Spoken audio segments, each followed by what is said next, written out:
Good evening students. BK Mishra sir की online class में आपका स्वागत है। आज का जो हमारा टॉपिक है जीएस और जीके के अंतर्गत जो टॉपिक हमने आज सेलेक्ट किया हुआ है वह टॉपिक है इंडियन इकोनॉमिक्स, या जिसे हम बोलते हैं भारतीय अर्थव्यवस्था या इंडियन इकोनॉमी। उसके अंतर्गत दो महत्वपूर्ण टॉपिक हमने आज लिया हुआ है। वह महत्वपूर्ण टॉपिक है इंडियन इकोनॉमी से रिलेटेड, और वह है जो बैंकिंग सेक्टर और जिससे आप डेली प्रभावित हो रहे हैं और अपनी नेट बैंकिंग के थ्रू जिससे आप अपने सारे कार्य कर रहे हैं। तो उसके दो महत्वपूर्ण टॉपिक को हमने लिया है, और टॉपिक हमारा है, पहला है यूपीआई क्या होता है, और यूपीआई के अंतर्गत कुछ महत्वपूर्ण प्रश्न है। यहाँ पर देखिए ए बी सी और डी में हमने इसको डिवाइड किया है।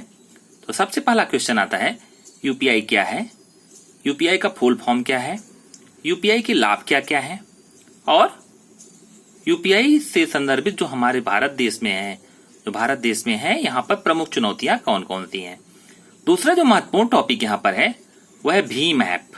सभी लोगों ने भीम ऐप का नाम सुना होगा, जो कि हमारी बैंकिंग सेक्टर से है और जिसके माध्यम से आप ट्रांजैक्शन करते हैं, पैसे का लेन देन करते हैं, वह है भीम ऐप।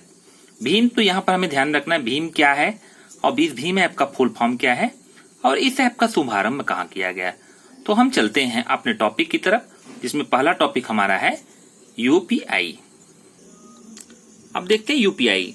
तो सबसे पहले यूपीआई का हम देखते हैं, यूपीआई का जो फुल फॉर्म है वह क्या है, यूनिफाइड पेमेंट इंटरफेस। ठीक है, सभी स्टूडेंट्स इसको याद कर लें। और जीएस के टॉपिक्स में अधिकांशतः फुल फॉर्म आपसे पूछे जाते हैं और जो भी ऐप होता है उसका उपयोग पूछा जाता है। तो यूपीआई क्या है, unified payment interface. Unified payment interface तो यह क्या है, तो कहते हैं NPCI, national payment corporation of India एवं भारतीय रिजर्व बैंक की यह संयुक्त पहल है। जो यूपीआई है यह दो लोगों की संयुक्त पहल है। संयुक्त माने दोनों के सहयोग से। वह दो कौन कौन से हैं, एक तो एनपीसीआई और दूसरा भारतीय रिजर्व बैंक। भारतीय रिजर्व बैंक को क्या कहा जाता है, भारतीय रिजर्व बैंक को बच्चों क्या कहा जाता है, तो भारतीय रिजर्व बैंक को बैंकों का बैंक कहा जाता है।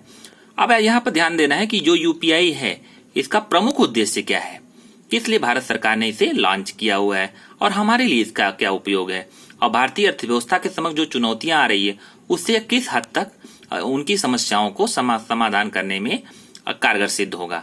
तो हम इसे देखते हैं। तो जो यूपीआई है इसका प्रमुख उद्देश्य क्या है, तो यूपीआई का प्रमुख उद्देश्य नकदी से रहित को बोलते हैं इंग्लिश में कैशलेस अर्थव्यवस्था की स्थापना करना है। और यह नकदी प्रणाली जो हम कैश देते हैं, जो हम रुपयों में ट्रांजैक्शन करते हैं, जैसे हमने कोई वस्तु दुकानदार से ली तो 10 रुपए का हमने किसी दुकानदार से कोई वस्तु ली। यदि हमने किसी दुकानदार से 10 रुपए की वस्तु ली तो हमने क्या लिया, तो हमने वस्तु लिया और उसको हमने 10 रुपए दे दिए। तो यह क्या हुआ, ये हमने डायरेक्ट पेमेंट किया, अर्थात उसे पैसे कैश में दिया। अब कैशलेस क्या होता है, जब हम उसी को अपने मोबाइल या एंड्रॉइड में यूज करके और किसी खास ऐप का यूज करके जब उसे ट्रांजेक्शन करते हैं, उसे हम बोलते हैं एक ऐप के माध्यम से, जिसमें यूपीआई की पहल है। तो जो यह यूपीआई है इसका प्रमुख उद्देश्य क्या है, नकदी से रहित अर्थव्यवस्था की स्थापना करना है। और यह नकदी रहित प्रणाली के द्वारा मुद्रा के तत्काल हस्तांतरण को सरल बनाता है। यदि आपके पास पैसे खत्म हो गए हैं तब भी आप अपने मोबाइल या एंड्रॉइड से जैसे पेटीएम कर सकते हैं, गूगल पे कर सकते हैं, यह सब क्या है, उसी के माध्यम से मुद्रा के तत्काल हस्तांतरण को सरल बनाता है। और सरल में क्या और ज्ञातव्य है कि यूनिफाइड पेमेंट इंटरफेस के द्वारा मात्र एक स्मार्टफोन तथा बैंकिंग ऐप के माध्यम से सभी प्रकार का लेन देन संभव हो सकेगा। तो अब यहाँ पर आपके पास एक स्मार्टफोन होना चाहिए जो कि आपके यूपीआई से ऐड होना चाहिए, और उस यूपीआई की मदद से आप किसी को भी ऑनलाइन ट्रांजैक्शन या पेमेंट कर सकते हैं। तो यहाँ पर आगे हम देखते हैं, और अब यहाँ पर देखते हैं यूपीआई के लाभ क्या है। तो सबसे पहला लाभ जो है, इससे ई कॉमर्स को बढ़ावा मिलेगा और ऑनलाइन भुगतान एवं हस्तांतरण काफी आसान हो जाएगा। हम कहीं जा रहे हैं तो हमें कैश ले जाने की साथ जरूरत नहीं, केवल मात्र मोबाइल हो और उसमें यूपीआई हमारा ऐड हो, और जो हमारे बैंकिंग से जुड़ा हुआ मोबाइल नंबर से ऐड होना चाहिए। तो इससे हम क्या करते हैं, ई कॉमर्स जो इलेक्ट्रॉनिक कॉमर्स है, जो हम वस्तुओं खरीदते हैं, वो हमारा क्या होगा, ऑनलाइन भुगतान करके हस्तांतरण में काफी आसान हो जाएगा। आगे देखिए, यूनिफाइड जो पेमेंट इंटरफेस है यह ऑनलाइन हस्तांतरण का सर्वाधिक सरल माध्यम होने के साथ साथ सस्ता भी होगा।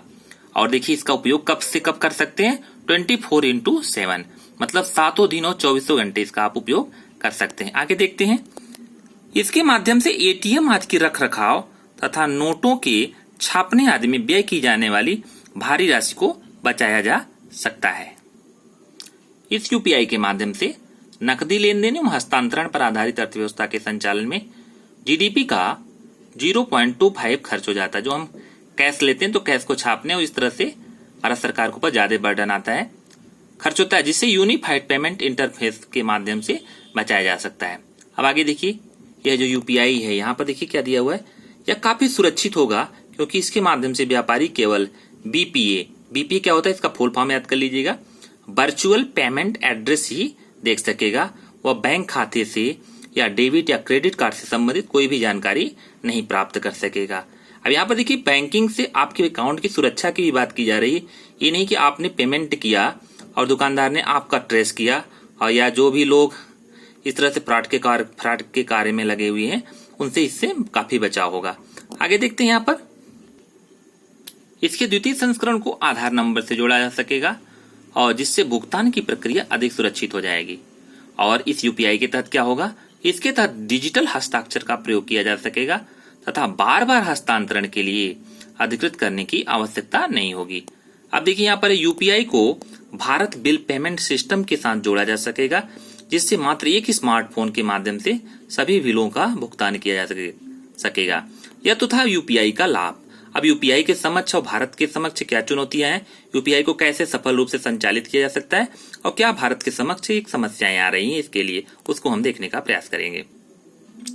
यहाँ जो यूपीआई को लेकर प्रमुख चुनौतियां जो भारत के समक्ष हैं, इंपॉर्टेंट चैलेंज, भारत में डिजिटल साक्षरता की स्थिति काफी कमजोर है।